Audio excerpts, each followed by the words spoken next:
ഈ വിഷയം അല്പം പഴകിപ്പോയ വിഷയമാണ്. എങ്കിലും വരാൻ പോകുന്ന തെരഞ്ഞെടുപ്പുകളിൽ ഈ തെരഞ്ഞെടുപ്പ് ഫലത്തിന് സ്വാധീനം ചെലുത്താൻ കഴിയുമോ എന്നുള്ളതിനെക്കുറിച്ച് എൻ്റെ ചില നിരീക്ഷണങ്ങൾ പ്രിയപ്പെട്ട പ്രേക്ഷകരുമായിട്ട് പങ്കുവയ്ക്കാൻ വേണ്ടിയാണ് ഞാൻ ഈ വീഡിയോ ചെയ്യുന്നത്. 2026 3 സംസ്ഥാനങ്ങളിൽ ഉപതെരഞ്ഞെടുപ്പ് നടന്നു. മധ്യപ്രദേശ്, അതുപോലെ തന്നെ ഗുജറാത്ത്, ബീഹാർ. ഇതിന് മധ്യപ്രദേശിൽ നടന്ന തെരഞ്ഞെടുപ്പിൽ കോൺഗ്രസ് അവരുടെ സീറ്റ് നിലനിർത്തി, ഗുജറാത്തിലെ BJP അവരുടെ സീറ്റ് നിലനിർത്തി. പക്ഷേ ബീഹാറിൽ അവരുടെ സീറ്റ് നിലനിർത്താൻ അവർ കഴിഞ്ഞില്ല എന്ന് മാത്രമല്ല, ജൻ സ്വരാജ് പാർട്ടി എന്നൊരു പുതിയ പാർട്ടി, പ്രശാന്ത് കിഷോർ നേതാവായ ഒരു പാർട്ടി ആ സീറ്റ് പിടിച്ചെടുത്തു. പ്രശാന്ത് കിഷോർ ആ സീറ്റ് പിടിച്ചെടുത്തു. ഇതാണ് ഈ തെരഞ്ഞെടുപ്പിൻ്റെ ഒരു പ്രാധാന്യം. ഈ തെരഞ്ഞെടുപ്പ് വലിയ വിജയമായിട്ടാണ് നമ്മുടെ മലയാള മാധ്യമങ്ങൾ ആഘോഷിച്ചത്. അത് സ്വാഭാവികമായ കാര്യമാണ്. മലയാള മനോരമയുടെയും മാതൃഭൂമിയുടെയും പ്രഖ്യാപിത ശത്രുക്കൾ നരേന്ദ്രമോദിയും ഭാരതീയ ജനതാ പാർട്ടിയുമാണ്.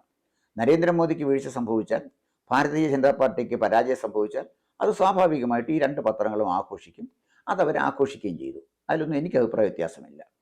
പക്ഷേ ഈ തെരഞ്ഞെടുപ്പിനെ കുറിച്ച് നമ്മളൊന്ന് വിശകലനം ചെയ്യുമ്പോൾ ഇതെവിടെ വരെ പോയി, എന്ത് പരാജയം, ആർക്കൊക്കെ എന്നുള്ളതാണ് ഞാനിവിടെ വിശകലനം ചെയ്യാൻ ഉദ്ദേശിക്കുന്നത്. ബംഗിപ്പൂർ മണ്ഡലത്തിലാണ് തെരഞ്ഞെടുപ്പ് നടന്നത്. ഈ മണ്ഡലത്തിൻ്റെ പ്രത്യേകത 1995 മുതൽ ഭാരതീയ ജനതാ പാർട്ടി കൈവശം വെച്ചിരിക്കുന്ന ഒരു മണ്ഡലമാണ്. 2025 അവിടെ ജയിച്ചത് നിതിൻ നബീനാണ്. ഈ നിതിൻ നബീൻ ഇവിടെ ജയിച്ചു എന്ന് പറയുമ്പോൾ അദ്ദേഹത്തിൻ്റെ അച്ഛൻ പ്രശാന്ത് കിഷോർ സിൻഹ, അദ്ദേഹം അവിടെ നിന്ന് ദീർഘകാലം അവിടുത്തെ ആ നിയോജക മണ്ഡലത്തിനെ പ്രതിനിധീകരിച്ച ആളുമായിരുന്നു. അപ്പോൾ അങ്ങനെ BJPയുടെ അഖിലേന്ത്യാ പ്രസിഡന്റ് പ്രതിനിധീകരിച്ചിരുന്ന ഒരു മണ്ഡലത്തെ 19,000 വോട്ടിൻ്റെ ഭൂരിപക്ഷത്തിൽ പ്രശാന്ത് കിഷോർ എന്ന ജൻ സ്വരാജ് പാർട്ടി എന്ന് പറയുന്നൊരു പുതിയ പാർട്ടിയുടെ നേതാവ് വന്ന് പിടിച്ചെടുത്തു എന്ന് പറഞ്ഞാൽ അതൊരു നിസ്സാര കാര്യമല്ല. തീർച്ചയായിട്ടും ആ വിജയത്തിനെ വിജയമായി തന്നെ കാണണം, പരാജയത്തിനെ പരാജയമായും കാണണം. പക്ഷേ ഇവിടെ ഞാൻ വിശകലനം ചെയ്യുന്ന രണ്ട് കാര്യമാണ്. ആരാണ് ഈ പ്രശാന്ത് കിഷോർ? അദ്ദേഹത്തിന് ബീഹാറിലെ നാളത്തെ രാഷ്ട്രീയത്തിൽ എന്ത് ചെയ്യാൻ കഴിയും? ഈ തെരഞ്ഞെടുപ്പിൽ യഥാർത്ഥത്തിൽ ആർക്കൊക്കെ തോൽവി സംഭവിച്ചു? ഇത് മാത്രമേ ഞാൻ വിശകലനം ചെയ്യുന്നുള്ളൂ. അതിൽ നമ്പർ 1, പ്രശാന്ത് കിഷോർ തെരഞ്ഞെടുപ്പ് വിദഗ്ധനാണ്.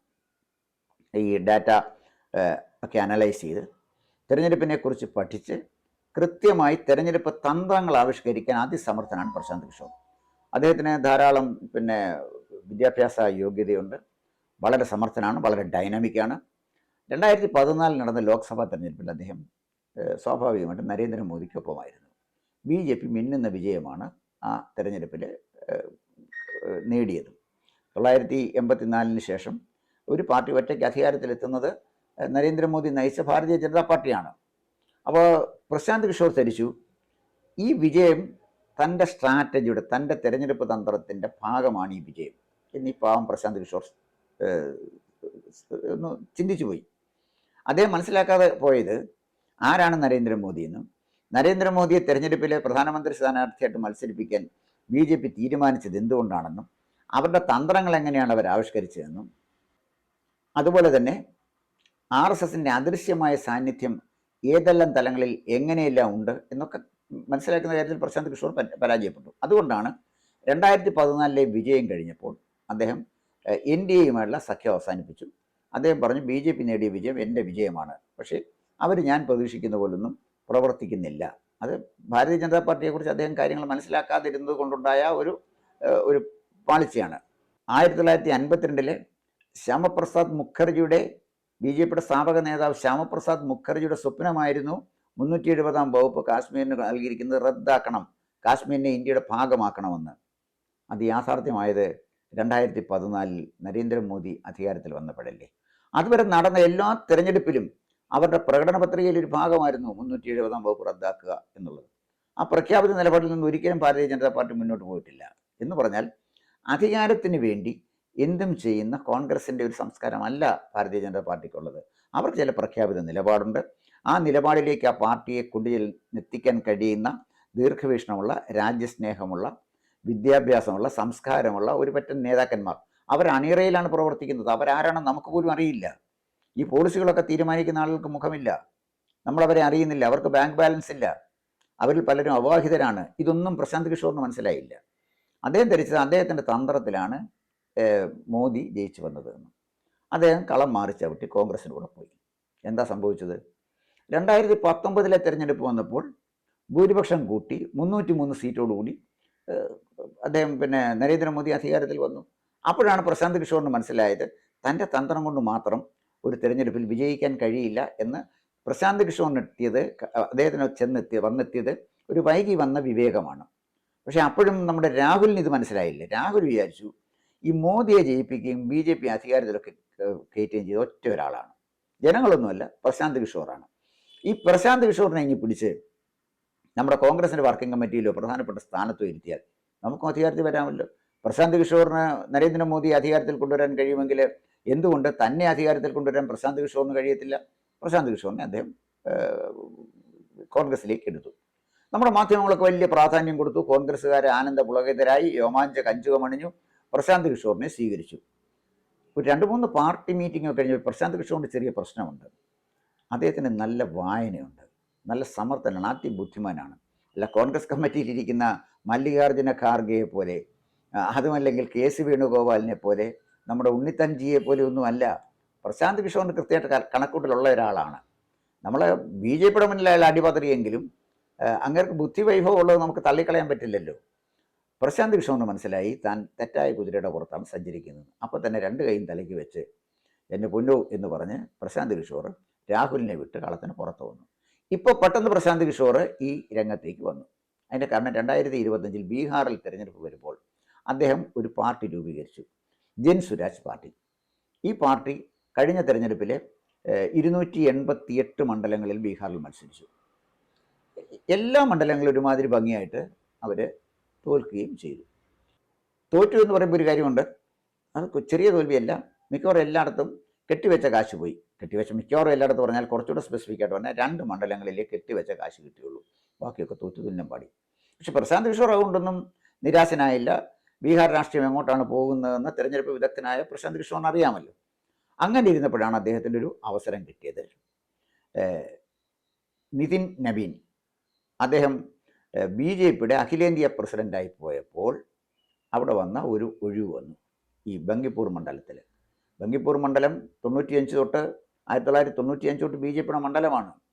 അവിടെ ഈ നിതിൻ നബീന് മുമ്പ് അവിടെ ഉണ്ടായിരുന്നത് നബീൻ പ്രശാന്ത് കിഷോർ സിൻഹയാണ്, അദ്ദേഹത്തിൻ്റെ അച്ഛനായിരുന്നു. അപ്പോൾ അങ്ങനെയുള്ളൊരു മണ്ഡലത്തിലാണ് പ്രശാന്ത് കിഷോർ മത്സരിക്കാൻ ഇറങ്ങിയത്. ആ മണ്ഡലം 19,000 വോട്ടിൻ്റെ ഭൂരിപക്ഷത്തിൽ പ്രശാന്ത് കിഷോർ പിടിച്ചെടുത്തു എന്ന് പറഞ്ഞാൽ അത് നിസ്സാര കാര്യമാണ്. നമ്മളതിൻ്റെ പ്രാധാന്യം നമ്മൾ കണ്ടേ പറ്റുള്ളൂ. അപ്പോൾ ബീഹാർ രാഷ്ട്രീയം ചില ക്വാളിറ്റേറ്റീവ് ചേഞ്ചിന് വിധേയമാകുന്നു എന്നുള്ളതാണ് പ്രിയപ്പെട്ട പ്രേക്ഷകരുമായിട്ട് ഞാൻ പങ്കുവെക്കാൻ ആഗ്രഹിക്കുന്ന ഏറ്റവും പ്രധാനപ്പെട്ട കാര്യം. ഇനി പ്രശാന്ത് കിഷോറിൻ്റെ പ്രഖ്യാപിത നിലപാട് എന്താണ്? അദ്ദേഹം 3 കാര്യത്തിന് വേണ്ടിയാണ് നിൽക്കുന്നത്. ഒന്ന്, ജാതി രാഷ്ട്രീയത്തിന് എതിരാണ് അദ്ദേഹം. ജാതി രാഷ്ട്രീയം ബീഹാറിനെ കാർന്നു തിന്നുന്ന ഒരു ശാപമാണ് എന്ന് തന്നെയാണ് പ്രശാന്ത് കിഷോറിൻ്റെ നിലപാട്. സത്യസന്ധമായി ബീഹാറിനെ പരിശോധിച്ചാൽ അത് നമുക്ക് തെറ്റല്ല, 100% ശരിയാണ് എന്ന് പറയേണ്ടി വരും. രണ്ടാമത് വേണ്ടി വരുന്നത് ബീഹാറിലെ അഴിമതിയാണ്. അഴിമതിയുടെ കിരീടം വെക്കാത്ത രാജാവായിരുന്നു ലാലു പ്രസാദ് യാദവ്. ഈ ലാലു പ്രസാദ് യാദവ് അഴിമതി ആരോപണ വിധേയനായി ജയിലിൽ പോയപ്പോൾ, അതായത് ഈ നാൽക്കാലിയുടെ കാലിത്തീറ്റയുടെ ഭക്ഷണ സാധനം മോഷ്ടിച്ച് വിറ്റ കേസിൽ പോയപ്പോൾ അക്ഷരം എഴുതാനും വായിക്കാനും അറിയാൻ പാടില്ലാത്ത അയാളുടെ ഭാര്യ റാബ്രി ദേവിയെ പിടിച്ച് മുഖ്യമന്ത്രിയാക്കി. അത് ആനന്ദ തുന്തിലരായിട്ടാണ് നമ്മുടെ ഇടതുപക്ഷവും കോൺഗ്രസും ഒക്കെ സ്വാഗതം ചെയ്തത്. ആലോചിച്ച് നോക്കണം. ലാലു മുഖ്യമന്ത്രിയായിരുന്ന സമയത്ത് വന്നൊരു ഫോട്ടോ എൻ്റെ മനസ്സിൽ ഇപ്പോഴും ഉണ്ട്. ഒരു ഇംഗ്ലീഷ് പത്രത്തിൽ, ഹിന്ദുവിലാണെന്ന് തോന്നുന്നു, വന്നൊരു ഫോട്ടോയാണ്. അദ്ദേഹം ഭാര്യയും കൂടി ഊഞ്ഞാലാടുന്നു. പത്രക്കാരെ അവിടെ ചെന്നപ്പോൾ പറഞ്ഞു, രാജാവും രാജ്ഞിയും ഊഞ്ഞാലാടുന്നു എന്ന ടൈറ്റിലോടുകൂടി ഫോട്ടോ കൊടുത്തോളാൻ പറഞ്ഞു. ആ രാജാവ് പിന്നെ കുറേ കാലം ജയിലിൽ കിടക്കേണ്ടി വന്നത്. ഈ ലാലു പ്രസാദ് യാദവ് ബീഹാറിൽ കൊണ്ടുവന്ന ഒരു കമ്മ്യൂണിക്കേഷൻ ഉണ്ട്, ഒരു ജാതി സമവാക്യം. നമ്പർ 1 യാദവർ, ഏറ്റവും ടോപ്പ് പ്രയോറിറ്റി യാദവർക്ക് തന്നെയാണ്. നമ്പർ 2 മുസ്ലിങ്ങൾ, മൂന്നാമത് മുസ്ലിങ്ങളാണ്. നമ്പർ 3 OBC, മറ്റ് പിന്നോക്ക വിഭാഗക്കാർ. ഇവരെ എല്ലാം ചേർത്ത് നിർത്തി ഒരു രാഷ്ട്രീയമാണ്, അതിലൊരു അഴിമതി രാഷ്ട്രീയമാണ് ലാലു പ്രസാദ് കളിച്ചുകൊണ്ടിരുന്നത്.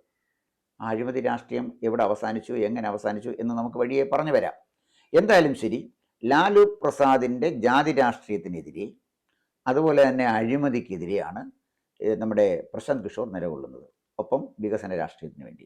അപ്പോൾ ജാതി രാഷ്ട്രീയത്തിന് താൻ എതിരാണ്, അഴിമതിക്ക് താൻ എതിരാണ് എന്ന് പറഞ്ഞാൽ നേരെ ചെന്ന് കൊള്ളുന്നത് ലാലു പ്രസാദിൻ്റെ മകൻ തേജസ്വി യാദവിലേക്കും RJDയുടെ നേതൃത്വത്തിലേക്കുമാണ്, ഇന്ത്യൻ നാഷണൽ കോൺഗ്രസിലേക്കാണ്. അതേസമയം വികസന രാഷ്ട്രീയത്തിന് വേണ്ടിയാണ് താൻ നിലകൊള്ളുന്നത് എന്ന് പറഞ്ഞാൽ ആ നിലപാട് സാമ്രാട്ട് ചൗധരിക്ക്, അദ്ദേഹം ബി ജെ പി പ്രതിനിധിയും ബി ജെ പിയുടെ മുഖ്യമന്ത്രിയാണല്ലോ, സാമ്രാട്ട് ചൗധരിക്ക് ഒരു വെല്ലുവിളിയാകാനാണ് സാധ്യത. ഇവിടെയാണ് നമ്മൾ പ്രശാന്ത് കിഷോറിനെ വിലയിരുത്തേണ്ടത്. അപ്പോൾ പ്രശാന്ത് കിഷോർ ഈ മുദ്രാവാക്യവും മുന്നോട്ട് വെച്ചാണ് ഈ തെരഞ്ഞെടുപ്പിന് മത്സരിച്ചത്. അപ്പോൾ ഈ തെരഞ്ഞെടുപ്പിൻ്റെ കാര്യത്തിലേക്ക് നമുക്ക് പോകാതിരിക്കാൻ പറ്റില്ലല്ലോ. 2025 56.9% പോളിംഗാണ് ഈ ബങ്കിപ്പൂർ മണ്ഡലത്തിൽ രേഖപ്പെടുത്തിയത്. അന്ന് 50,000-ലധികം വോട്ടിൻ്റെ ഭൂരിപക്ഷത്തിലാണ് നിതിൻ നവീൻ ജയിച്ചു വന്നത്. 2026 തെരഞ്ഞെടുപ്പ് വന്നപ്പോൾ വോട്ടിംഗ് പെർസെൻറ്റേജ് 34.30% കുറഞ്ഞു എന്ന് പറഞ്ഞാൽ 22% വോട്ടിംഗ് പെർസെൻറ്റേജ് കുറഞ്ഞു. ഇതാണ് സംഭവിച്ചിരിക്കുന്നത്. ഈ തെരഞ്ഞെടുപ്പിലാണ് 19,000-ലധികം വോട്ട് ഭൂരിപക്ഷം നേടി പ്രശാന്ത് കിഷോർ ജയിച്ചത്. പ്രശാന്ത് കിഷോറിൻ്റെ ജയം ആർക്കാണ് വെല്ലുവിളി? ഇതാണ് പ്രശ്നം. സാമ്രാട്ട് ചൗധരി വളരെ കംഫർട്ടബിളായിട്ട് നല്ല മെജോറിറ്റി ഭരിച്ചുകൊണ്ടിരിക്കുകയാണ്. ബി ജെ പിക്ക് നല്ല വേരുകളുള്ള മണ്ഡലവുമാണ് ബങ്കിപ്പൂർ. അവിടെ ഒരു കുഴപ്പം പറ്റിയിട്ടില്ല. പക്ഷെ പ്രശാന്ത് കിഷോർ ജയിച്ചു വന്നപ്പോൾ ആ വോട്ടിങ് എങ്ങനെയാണ് വന്നത് എന്ന് നമ്മൾ ഒന്ന് പരിശോധിച്ച് നോക്കിയാൽ ആ വോട്ടിംഗ് പെർസെൻറ്റേജ് നമ്മളൊന്ന് നോക്കണം. അവിടെ പോൾ ചെയ്ത വോട്ടിൽ 51.98% വോട്ട് പ്രശാന്ത് കിഷോറിന് കിട്ടി, ജൻസ്വരാജ് പാർട്ടിക്ക് കിട്ടി. ബി ജെ പിക്ക് 36.80% വോട്ടാണ് കിട്ടിയത്. RJD സ്ഥാനാർത്ഥിക്ക് കിട്ടിയത് 11.58%. കെട്ടിവെച്ച കാശ് കിട്ടിയില്ല. അതായത് 2025 പൊതു തെരഞ്ഞെടുപ്പിൽ ജൻസ്വരാജ് പാർട്ടിക്കുണ്ടായ അതേ വിധി തന്നെയാണ് 2026 തെരഞ്ഞെടുപ്പിൽ RJDക്കുണ്ടായത്. അത് നമുക്ക് മറക്കാൻ കഴിയുന്നൊരു കാര്യമാണോ? അപ്പോൾ ജൻസ്വരാജ് പാർട്ടി ജയിച്ചപ്പോൾ യഥാർത്ഥത്തിൽ തോറ്റത് RJDയുമില്ലേ? RJD കോൺഗ്രസ് സഖ്യമില്ലേ? RJD കോൺഗ്രസ് ഇടതുപക്ഷ സഖ്യമാണ് അവിടെ മത്സരിച്ചത്. അവരല്ലേ യഥാർത്ഥത്തിൽ പരാജയപ്പെട്ടത്. ബി ജെ പി തോറ്റു എന്ന് സംബന്ധിച്ചുകൊണ്ട് തന്നെയാണ് ഞാൻ പ്രേക്ഷകരുടെ ശ്രദ്ധയ്ക്കായിട്ട് ഈ വിഷയം നമ്മൾ കൊണ്ടുവന്നത്. അപ്പോൾ ബി ജെ പി എടുത്ത നിലപാട് ഒരു പക്ഷേ ഇവിടെ പ്രശാന്ത് കിഷോർ തോറ്റ് ബി ജെ പിയുടെ അപ്രധാനപ്പെട്ട ഒരു സ്ഥാനാർത്ഥിയെ നിർത്തിയത്.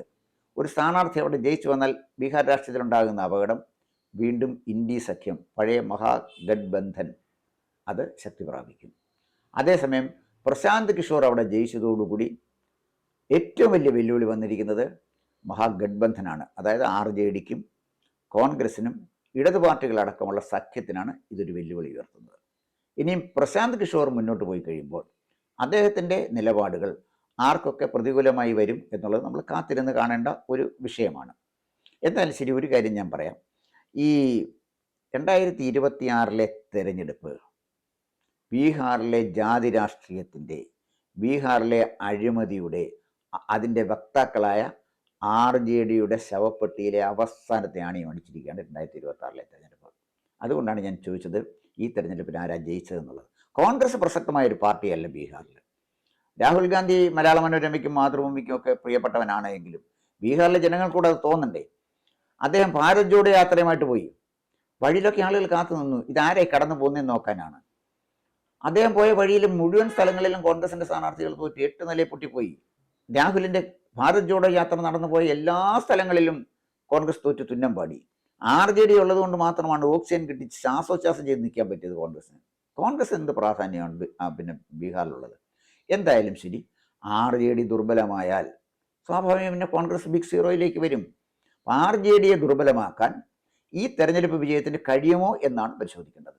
ഈ തെരഞ്ഞെടുപ്പ് വിജയത്തിലൂടെ പ്രശാന്ത് കിഷോർ നേടിയ നേട്ടം എങ്ങനെ RJDയെ ബാധിക്കും, എങ്ങനെ ബി ജെ പിയെ ബാധിക്കും? ഞാൻ ആദ്യം തന്നെ പറഞ്ഞു, 1995 മുതൽ ബി ജെ പി ജയിച്ചിരുന്ന ഒരു മണ്ഡലത്തിലൂടെയാണ് പ്രശാന്ത് കിഷോർ രാഷ്ട്രീയ പ്രവേശനം നടത്തിയിരിക്കുന്നത്. ചെറിയ കാര്യമല്ല.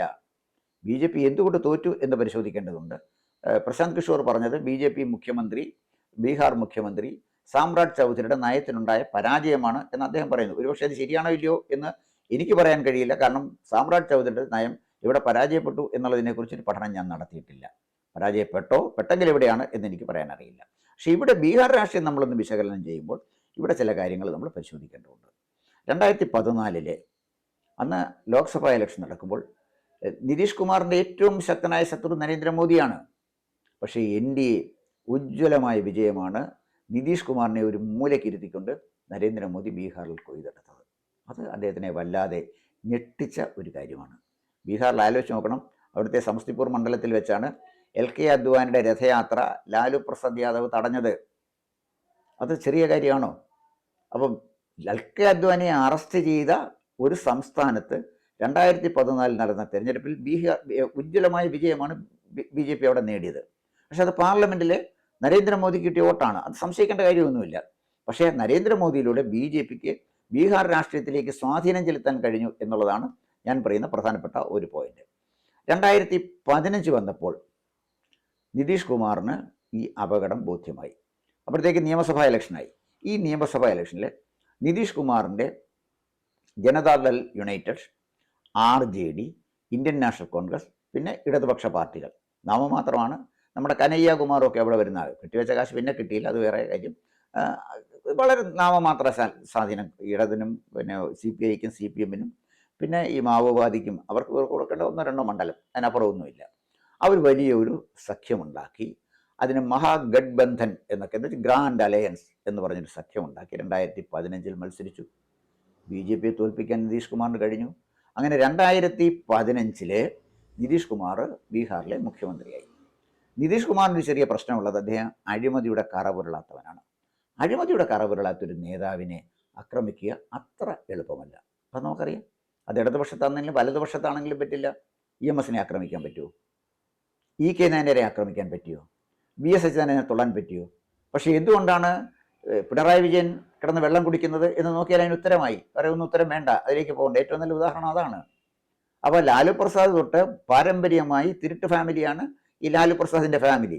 അതിനകത്ത് ജീവിച്ചിരിക്കുന്ന അടുത്ത തലമുറയിലെ കള്ളനായിരുന്നു തേജസ്വി യാദവ്. അദ്ദേഹത്തിൻ്റെ അഴിമതി സഹിക്കാൻ പറ്റാതാണ് അവസാനം നിതീഷ് കുമാർ ഈ സഖ്യം വിട്ടു. 2017 ഈ സഖ്യം വിട്ടു. 2017 ഈ സഖ്യം വിട്ട് കഴിഞ്ഞ് 3 വർഷം കഴിഞ്ഞപ്പോൾ നിയമസഭാ തെരഞ്ഞെടുപ്പ് വന്നു. 2020 NDA ഇത് തിരിച്ചു പിടിച്ചെന്ന് മാത്രമല്ല, നിതീഷ് കുമാർ മുഖ്യമന്ത്രിയായി 2020. അപ്പോൾ BJPയുടെ വളർച്ചയെക്കുറിച്ചാണ് ഞാൻ ഈ പറയുന്നത്. അതുപോലെ തന്നെ RJDയുടെ തകർച്ചയെക്കുറിച്ചും. കോൺഗ്രസ് പ്രസക്തമേ അല്ല, അർത്ഥശൂന്യമാണ് കോൺഗ്രസിനെ കുറിച്ച് പറയുന്നത്. 2020 അധികാരത്തിൽ വന്നെങ്കിൽ 2022 നിതീഷ് കുമാർ NDA വിട്ടു. നിതീഷ് കുമാർ ഈ ചാഞ്ചാട്ടമുള്ള ഒരാളാണ്. അതുകൊണ്ടാണ് ലാലു പ്രസാദ് പറഞ്ഞത് ഈ കുരങ്ങും പിന്നെ നിതീഷ് കുമാർ ഒരുപോലെയാണ്. ഒരു കുരങ്ങ് ഒരു ചില്ല തന്നെ ഇരിക്കുകയല്ല, അടുത്തടുത്ത ചില്ല ചാടിയിരിക്കും. അതുപോലെയാണ് നിതീഷ് കുമാർ എന്ന് പരിഹാസമായിട്ട് അദ്ദേഹം പറയുകയും ചെയ്തു. നിതീഷ് കുമാർ എന്തായാലും 2022 NDA വിട്ടിട്ട് വീണ്ടും അദ്ദേഹം മഹാഗഡ്ബന്ധൻ ഉണ്ടാക്കി മത്സരിച്ചു. പക്ഷേ ആ മത്സരം വന്നത് 2025 മത്സരം. 2022 അദ്ദേഹം പിന്നെ മഹാഗഡ്ബന്ധനൊക്കെ വിട്ടെങ്കിലും അദ്ദേഹം പിന്നീട് 2025 വന്നു കഴിഞ്ഞപ്പോഴത്തേക്ക് അസംബ്ലി ഇലക്ഷൻ വന്നപ്പോൾ അദ്ദേഹം വീണ്ടും NDAയിലെ ഭാഗമായിട്ട് മാറി. അങ്ങനെ 2022 മഹാഗഡ്ബന്ധൻ്റെ ഭാഗമായിരുന്ന ആൾ 2025 NDA അലയൻസിൻ്റെ ഭാഗമായി. മൂഷിക സ്ത്രീയായി 2025. 2025 ഉജ്ജ്വലമായ വിജയമാണ് BJP നേടിയത്. 243 സീറ്റിലെ 202 സീറ്റ് ജയിച്ചുകൊണ്ടാണ് BJP അധികാരം പിടിച്ചെടുത്തത്. പക്ഷേ വീണ്ടും നിതീഷ് കുമാറിനെ തന്നെ മുഖ്യമന്ത്രിയാക്കാൻ ഉള്ള സൗമനസ്യം രാഷ്ട്രീയ തന്ത്രമാണ് BJP കാണിച്ചത്. അതാണ് രാഷ്ട്രീയത്തിൽ തന്ത്രത്തിന് വലിയ പ്രാധാന്യമുണ്ട്. 1 വർഷം കഴിഞ്ഞപ്പോഴത്തേക്ക് നിതീഷ് കുമാറിൻ്റെ ആരോഗ്യത്തിന് ചില പ്രശ്നങ്ങളുണ്ടായി. അദ്ദേഹത്തെ നേരെ ദില്ലിയിലേക്ക് മാറ്റി. ഇന്ന് അദ്ദേഹത്തിന് ആരോഗ്യപരമായ ചില വെല്ലുവിളികൾ അദ്ദേഹം നേരിടുന്നുണ്ട്. അദ്ദേഹത്തിൻ്റെ അഭാവം ജനതാദൾ യുണൈറ്റഡിനെ വല്ലാതെ ദുർബലമാക്കിയിട്ടുണ്ട്. അവരുടെ അണികൾ എങ്ങോട്ട് പോകും എന്നുള്ളത് നമ്മൾ കാത്തിരുന്ന് കാണേണ്ട ഒരു വിഷയമാണ്. ഈ സാഹചര്യത്തിലാണ് 2026 നബിൻ നിതിൻ വിജയിച്ച മണ്ഡലത്തിൽ പ്രശാന്ത് കിഷോർ മത്സരിക്കാൻ വഴിയൊരുക്കിയതും അദ്ദേഹം മത്സരിച്ചതും മിന്നുന്ന വിജയം നേടിയതും. അതെ, തീർച്ചയായിട്ടും ബീഹാർ മാറുകയാണ്. ഈ ബീഹാറിൻ്റെ മാറ്റം BJPക്ക് കരുത്ത് പകരുന്നതാണ്. അത് BJPയുടെ കരുത്ത് ബങ്കിപ്പൂർ മണ്ഡലത്തിൽ മാത്രമൊന്നുമല്ല. BJP ബീഹാർ ആകെ വ്യാപിച്ചു കഴിഞ്ഞിരിക്കുന്നു. ഒരു കാലഘട്ടത്തിൽ യാദവന്മാരടക്കമുള്ള പിന്നോക്കക്കാർ RJDയുടെ കൂടെ നിന്നെങ്കിൽ ആ ഒരു വലിയ വിഭാഗം ഷിഫ്റ്റ് ചെയ്തിരിക്കുന്നു BJPയിലേക്ക്. മുന്നോക്കക്കാർ BJPയിലേക്ക് ഷിഫ്റ്റ് ചെയ്തിരിക്കുന്നു. അപ്പം കുറച്ച് മുസ്ലിങ്ങൾ, ദേശീയബോധമുള്ള കുറച്ച് മുസ്ലിങ്ങളുടെ സപ്പോർട്ടേ അവർക്ക് അവിടെ ഉള്ളൂ. എന്തായാലും ശരി, ഭാരതീയ ജനതാ പാർട്ടി ബീഹാറിൽ അവരുടെ ബഹുജന അടിത്തറ വിപുലമാക്കുകയാണ്. ഈ പശ്ചാത്തലത്തിൽ വേണം നമ്മൾ 2026 തെരഞ്ഞെടുപ്പിനെ നിരീക്ഷിക്കേണ്ടത്. ഇന്നല്ലെങ്കിൽ നാളെ BJPക്ക് നിസ്സാരമായി തിരിച്ചു പിടിക്കാൻ കഴിയുന്ന ബങ്കിപ്പൂർ മണ്ഡലം, അവിടെ 34% വോട്ട് രേഖപ്പെടുത്തി ജയിച്ചു വന്ന പ്രശാന്ത് കിഷോറിന് എത്ര സുരക്ഷിതമായൊരു മണ്ഡലമല്ല ബങ്കിപ്പൂർ മണ്ഡലം. അതൊരു വാസ്തവമാണ്. എപ്പോൾ വേണമെങ്കിലും BJPക്ക് തിരിച്ചു പിടിക്കാവുന്ന മണ്ഡലമാണ്. പക്ഷേ ബങ്കിപ്പൂർ മണ്ഡലത്തിലെ തിരഞ്ഞെടുപ്പ് വിജയം, പ്രശാന്ത് കിഷോറിൻ്റെ വിജയം അസാധാരണമായൊരു പ്രഹരമാണ് സത്യത്തിന് കോൺഗ്രസിനും അതുപോലെ തന്നെ RJDക്കും നൽകിയിരിക്കുന്നത്. ഈ പ്രഹരത്തിൽ നിന്നും അവർക്ക് ജീവൻ വെച്ച് വരാൻ കുറച്ച് സമയമെടുക്കും. എന്തായാലും സാമ്രാജ് ചൗധരിക്കും അല്ലെങ്കിൽ NDAയ്ക്കും എതിരായി ഒരു പ്രതിപക്ഷമായി ജൻസ്വരാജ് പാർട്ടിക്ക് വളരാനും അതിനെ നയിക്കാൻ പ്രശാന്ത് കിഷോറിന് കഴിയുകയും ചെയ്താൽ ബീഹാറിൽ രാഷ്ട്രീയത്തിൽ ഒരു പോസിറ്റീവ് ചേഞ്ച് ഉണ്ടാകും എന്ന കാര്യത്തിൽ തർക്കമൊന്നുമില്ല. എന്തായാലും ലാലു പ്രസാദിൻ്റെ മകനും സോണിയാഗാന്ധിയുടെ മകനും തമ്മിലുണ്ടാക്കിയിരിക്കുന്ന ഈ കൂട്ടുകെട്ട് ബീഹാറിനെ പരിപൂർണമായൊരു തകർച്ചയിലേക്ക്, പഴയ ജംഗൽ രാജിലേക്ക് വീണ്ടും കൊണ്ടുപോകുന്നത് തടയാൻ തീർച്ചയായിട്ടും ജൻസ്വരാജ് പാർട്ടിയിലൂടെ പ്രശാന്ത് കിഷോറിന് കഴിഞ്ഞാൽ ബീഹാർ രാഷ്ട്രീയം വളരെ പോസിറ്റീവായിട്ട് മാറും. അതിൻ്റെ സാധ്യതയാണ് ഈ കാണുന്നത്. അതുകൊണ്ട് ബങ്കിപ്പൂർ മണ്ഡലത്തിൽ BJP സ്ഥാനാർത്ഥി തോറ്റതിൽ മലയാള മനോരമയും മാതൃഭൂമിയും ആനന്ദതുന്ദലരാകാൻ അവർക്ക് അവകാശമുണ്ട്. എനിക്ക് അവരോട് പറയാനുള്ളത്, വീണ്ടും തെരഞ്ഞെടുപ്പ് വരുന്നുണ്ട്, 2030 തെരഞ്ഞെടുപ്പ് വരുന്നുണ്ട്, അടുത്ത വർഷം UP തെരഞ്ഞെടുപ്പ് വരുന്നുണ്ട്. കാത്തിരിക്കുക. നിങ്ങൾ പ്രതീക്ഷിക്കുന്ന പോലൊന്നും ഭാരതീയ ജനതാ പാർട്ടിയെ അധികാരത്തിൽ നിന്ന് മാറ്റാനോ നരേന്ദ്രമോദിയെ ദുർബലനാക്കാനോ കഴിയില്ല. അതിൻ്റെ പ്രധാനപ്പെട്ട കാരണം നിങ്ങളുടെ പത്രം വായിക്കുന്ന ഞാനടക്കമുള്ള വായനക്കാർക്ക് നിങ്ങളുടെ പരമപുച്ഛമാണ്. നിങ്ങളെ വിശ്വസിക്കുന്നില്ല. ഞങ്ങളൊക്കെ വിശ്വസിക്കുന്നത്, ഭാരതത്തിലെ ജനങ്ങൾ ബഹുഭൂരിപക്ഷം വിശ്വസിക്കുന്നത് നരേന്ദ്രമോദിക്ക് ഇന്ത്യയെ നയിക്കാൻ കഴിയും എന്നുള്ളതാണ്. നിങ്ങൾക്കത് തകർക്കാൻ കഴിയില്ല സുഹൃത്തുക്കളെ. കൂടുതൽ വാർത്തകളും വിശേഷങ്ങളും നേരിട്ട് ലഭിക്കാൻ ജനങ്ങളിൽ നിന്ന് ജനങ്ങളിലേക്ക് ജനഭൂമി ന്യൂസ് സബ്സ്ക്രൈബ് ചെയ്യൂ. ബെൽ ബട്ടൺ അമർത്താനും മറക്കരുത്.